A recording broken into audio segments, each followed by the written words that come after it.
जीवन वार्ता के मेरे प्रिय श्रोता, आपने प्रार्थना के इन दिनों में कुछ पहलू ही सीखे हैं।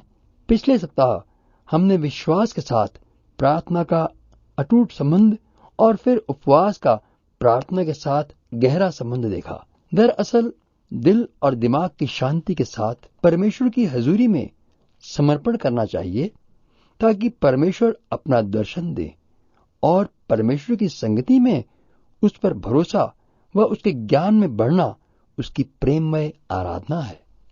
जब हम परमेश्वर की चिट्ठी यानी धन्य पुस्तक बाइबल से परमेश्वर का जीवित वचन उनकी मधुर आवाज में सुनने के लिए विनती करते हैं, तो परमेश्वर के अपने पवित्र वचन पर विश्वास करने के लिए हमारे दिल में एक सोता उमड़ता है।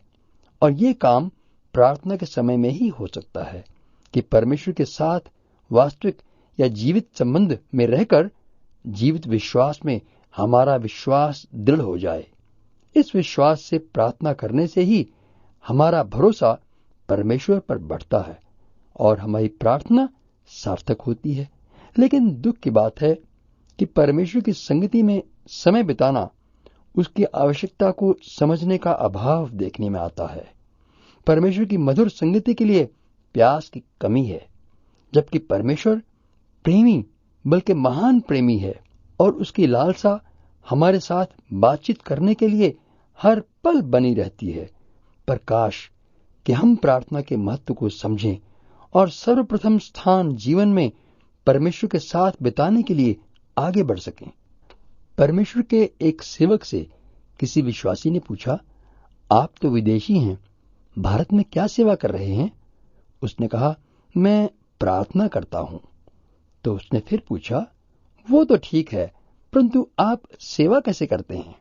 जरा सोचिए, प्रार्थना के प्रति हमारा दृष्टिकोण कैसा है? प्रार्थना को मात्र हम कार्यक्रम सूची में शीर्षक व अंत में हस्ताक्षर की तरह मानते हैं।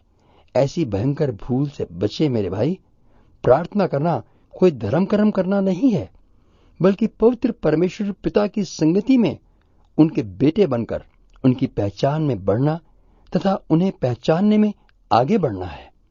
और वे भाई बहन जो विश्वास के पहलवान हैं, वे प्रार्थना में लगे रहने वाले लोग होते हैं। तभी प्रभु यीशु की शिक्षा सार्थक होती है कि परमेश्वर पर भरोसा रखो, ताकि जो कुछ तुम मांगो सो तुम पा भी लो। वह परमेश्वर जीवित, सच्चा, कभी न बदलने वाला प्रेमी परमेश्वर पिता है, जिस पर विश्वास रखकर प्रार्थना की बात चल रही है। हमारे विश्वास की जड़ चौड़ाई व गहराई में फैल जाए, तभी तूफान में भी प्रार्थना विश्वास से कर पाएंगे और पहाड़ हट जाएंगे, दुष्ट आत्माएं निकल भागेंगी। बस सिर्फ इतनी सी बात है कि हम अपने आप को परमेश्वर के हाथों में सौंप दें, ताकि परमेश्वर इस संसार में अपने विशेष काम में हमें इस्तेमाल कर सके। जब हमारे सामने पहाड़ व दुष्ट आत्माएं हों, जिन्हें हटाने भगाने के लिए हमें बढ़ना है, तभी पता चलता है कि महान विश्वास की प्रार्थना का मतलब क्या है। प्रार्थना ही वह खेत है जिसमें विश्वास का पौधा लग सकता है। यीशु प्रभु ही हमारा जीवन और हमारे विश्वास का जीवन है। ये उन्हीं का जीवन है जो हमें बलवंत करता है और विश्वास करने के लिए तैयार करता है। विश्वास को बढ़ने के लिए प्रार्थना की पूरी जरूरत है। प्रार्थना वो हाथ है जिससे हम अदृश्य को हाथ से थाम लेते हैं, और उपवास दूसरा हाथ है जिससे हम दिखने वाली बातों को दूर करते हैं। इसलिए प्रार्थना में बढ़ने के लिए उपवास बहुत जरूरी है। मैं यूं कहूंगा, विश्वास वह किश्ती है जिसमें उपवास का चप्पू चलाने से प्रार्थना में बैठा व्यक्ति संसार की मझधार को पार करता है। किश्ती विश्वास की है, डूबेगी नहीं जब चप्पू उपवास का लहरों को हटाते हुए किश्ती को बढ़ाता है।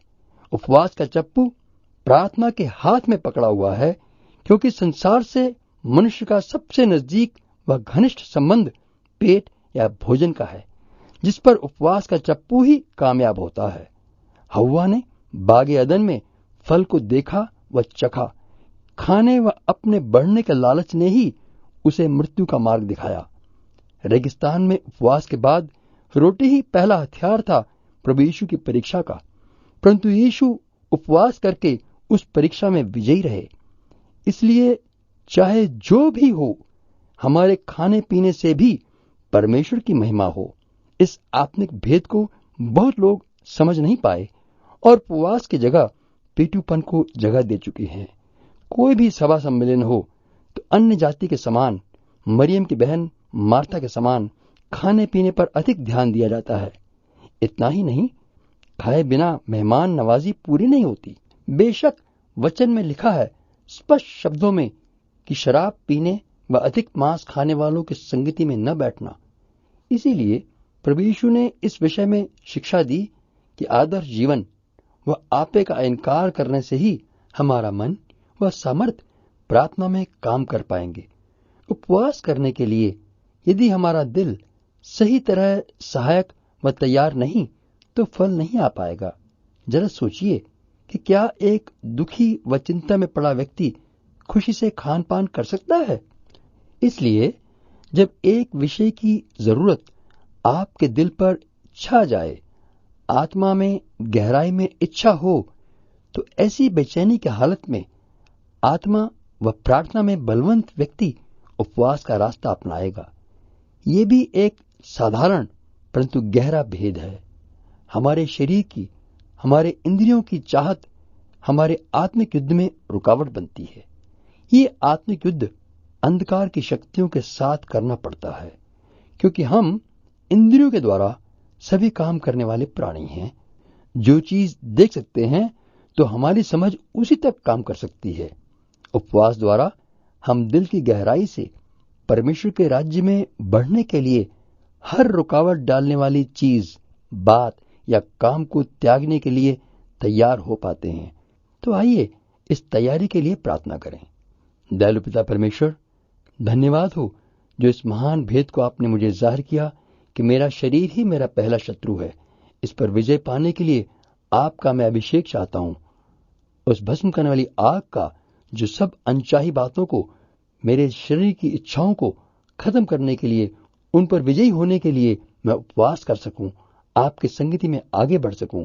प्रभु यीशु के मधुर नाम में, आमीन।